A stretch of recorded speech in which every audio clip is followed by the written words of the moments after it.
ఈ నెల 15వ తారీఖు గణపవరం చెందిన గణేష్ని అతి దారుణంగా హత్య చేసి దాంట్లో ప్రధాన నిందితుడైన సోమేష్ని నిన్న ఉదయం 12:30 గంటలకి హుజూర్నగర్ పట్టణంలో అతని ఇంటి దగ్గర ఉండగా మాకు నమ్మదగిన సమాచారం లాగా మా యొక్క ఇన్స్పెక్టర్ రామకృష్ణారెడ్డి గారు మరియు అదేవిధంగా rural SI Gopal Reddy and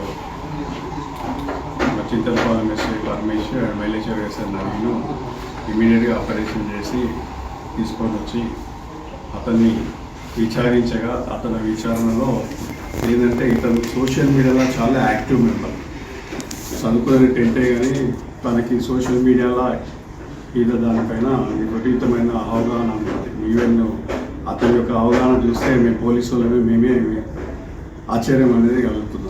అతనికి ఏ విధంగా ఏ యాప్లను ఎట్లా యూజ్ చేయాలి, ఏ డేటాని ఎట్లా వాడుకోవాలి, ఏ డేటాని ఎట్లా డిలీట్ చేయాలి అనే దాని గురించి చాలా సమాచారం ఉంది. అంతేకాకుండా ఇతను ఏ విధంగా నేరాలు చేయాలి, ఏ విధంగా నేరాలు చేసిన తర్వాత ఏ విధంగా తప్పించుకోవచ్చు అనేది కూడా సోషల్ మీడియాలో ఉన్న విపరీతమైన ఈ యొక్క ఏవైతే ఉన్నాయో దాంట్లో సర్చ్ చేసి క్లోజ్ చేయడం కూడా జరిగింది.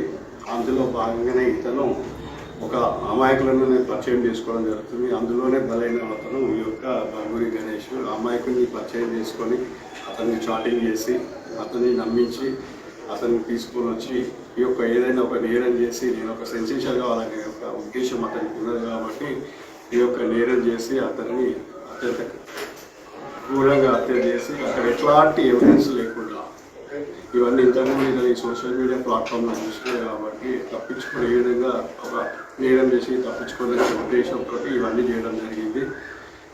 అతనికి సంబంధించిన డిసిజన్లో అతని ఫోన్ కూడా మనం రికవర్ చేయడం జరిగింది. అంతేకాకుండా ఇతని ఫోన్ కూడా రికవర్ చేయడం జరిగింది. తన ఫోన్లో కూడా ఉన్న డేటా మొత్తాన్ని కూడా ప్రతి డేటాను కూడా ఇతను డిలీట్ చేసినాడు. ఇతని ఫోన్ 256 GB ఫోన్ అయినా కూడా ఎంటైర్ ఫోన్లో ఉన్న జీబీ డేటా అంతా కూడా ఫుల్ అయిందంటే అర్థం చేసుకోండి ఎంత సోషల్ మీడియా ఇతను యాక్టివ్గా ఉన్నాడు అనేది. ఇతని ఫోన్ కూడా ఇలా ఉన్న ఎంటైర్ డేటా డిలీట్ చేయడం జరిగింది. దాన్ని రిట్రీవ్ చేయడానికి కూడా మేము పంపించడం జరిగింది. అందులో వచ్చిన తర్వాత వీళ్ళిద్దరి మధ్యలో ఏం సమాచారం జరిగింది, ఎందుకు హత్య చేసింది అనేది కూడా తెలుస్తుంది. కానీ ఇతను హత్య చేసిన గల కారణం ఏంటంటే మెయిన్గా ఇంత సోషల్ మీడియా పర్చేజ్ చేసుకొని ఏ విధంగా తప్పించుకోవాలనే ఉద్దేశం అనేది ఒక క్రైమ్ చేయాలనేది ఇతని మనసులో ఉన్నది కాబట్టి దాని ద్వారా ఈ యొక్క నేరం అనేది చేసేది. కాబట్టి వీళ్ళిద్దరి మధ్యలో ఎలాంటిది లేదు. దీని గురించి ఫర్దర్గా కూడా పోలీస్ కస్టడీ చేసుకొని ఆ 2 ఫోన్ల నుంచి డేటా వచ్చిన తర్వాత కూడా ఫర్దర్ ఇన్వెస్టిగేషన్ లేకుండా మీకు తెలియజేస్తాము. ఇంతకుముందు మనం ఆల్రెడీ ఒక 4-5 రోజుల కింద కూడా A2, A3, A4 కూడా ఇతనికి సహకరించిన వాళ్ళని కూడా అరెస్ట్ చేయడం జరిగింది.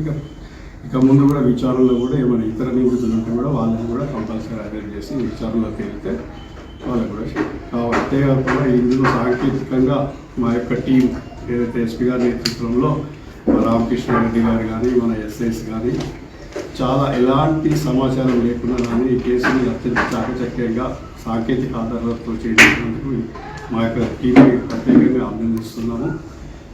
ముందు కూడా మీకు ఈ యొక్క ప్రింట్ మీడియా ఎలక్ట్రానిక్ మీడియా కూడా తెలియజేయడం ఏంటంటే అపరిచితుల వ్యక్తులు ఎవరైనా సోషల్ మీడియా ద్వారా పరిచయం అయితే మీరు అనుకున్నా మీకు సంబంధించిన సమాచారం కానీ ఎవరైనా కానీ మీకు సంబంధించిన సమాచారం కానీ వాళ్ళకి ఇవ్వద్దని మిమ్మల్ని కోరుకుంటున్నాం. చూశారు కదా మనం సోషల్ మీడియా అనేది మనము పాజిటివ్గా వాడుకోవాలి కానీ కొంతమంది అమాయకులను టార్గెట్ చేస్తే దీనిగా వేరే విధంగా వాడుకుంటున్నారు కాబట్టి మీరు కూడా ప్రచారం చేయాలని చెప్పి మీ ఎలక్ట్రానిక్ ప్రింట్ మీడియా ద్వారా కూడా తెలియజేస్తున్నారు.